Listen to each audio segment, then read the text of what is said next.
Hi, I'm Dr. Francesca Zampollo, and today I want to talk to you about food design thinking and a tool for idea generation called Thoughts for Food. A couple of things about design thinking first.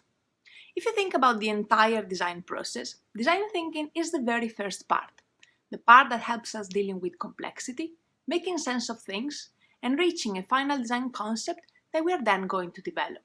But what happens really here? The design thinking process is made by a multitude of design methods. There are at the moment thousands of design methods available. Some to make sense of your brief, some to collect data, some to make sense of those data, some to transform those information into design ideas, and so on until you reach a final design concept. And to be fair, things aren't even finished there. And here comes my personal contribution to the field. With my research, I've proposed what I called food design thinking, a branch of design thinking where the methods are designed specifically for the food design process. General design thinking methods can be used to design anything, from a helicopter to an app for public transport. So they are used in product design, service design, architecture, graphic design. In food design thinking, the methods are used to design concepts on food and eating scenarios. So they can be used to design a helicopter, but they can be used to design food products, food services, food systems, food events, and new dishes. The one example that I want to give you today is Thoughts for Food, a tool for idea generation that I have designed.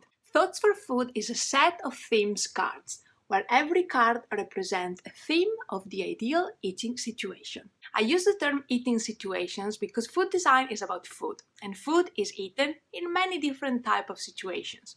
The restaurant is one type of situation, but there is, for example, also popcorns at the movies, a picnic at the park, or eating a sandwich on the way to work. These 20 themes are what I've squeezed out of a bunch of focus groups, where I was trying to understand what makes the ideal eating situation. The cards are divided into 5 categories, and on the back there is a description for each one. The first category of themes is about food itself. So these are the characteristics of the ideal food.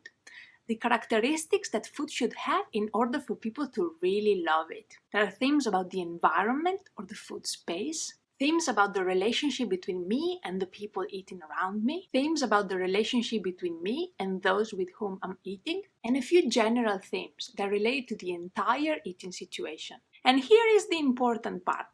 I argue that for every product, dish, menu, restaurant, or food service that you're going to design, you should include in your design considerations about each one of these categories. So yes, if you are just designing a dish, you should include in your thinking considerations about who is eating the dish and what is happening around while this dish is being eaten, because all of these will influence my overall eating experience. And this is exactly what makes dishes from chefs like Grant Achatz or Heston Blumenthal so successful. They, as I like to say, design beyond the plate. Yes, they design what is inside the plate, but then they move beyond that. And this tool helps you do that too. In the pack there are also 2 method cards, where I give you suggestions for 2 ways to use these cards. But I also encourage you to find your own way to use these cards. Maybe just to inspire you, but definitely to push the boundaries of your own design concepts. Thoughts for Food is available on Etsy. I'll put a link below in the description. Thanks for watching and happy food design thinking!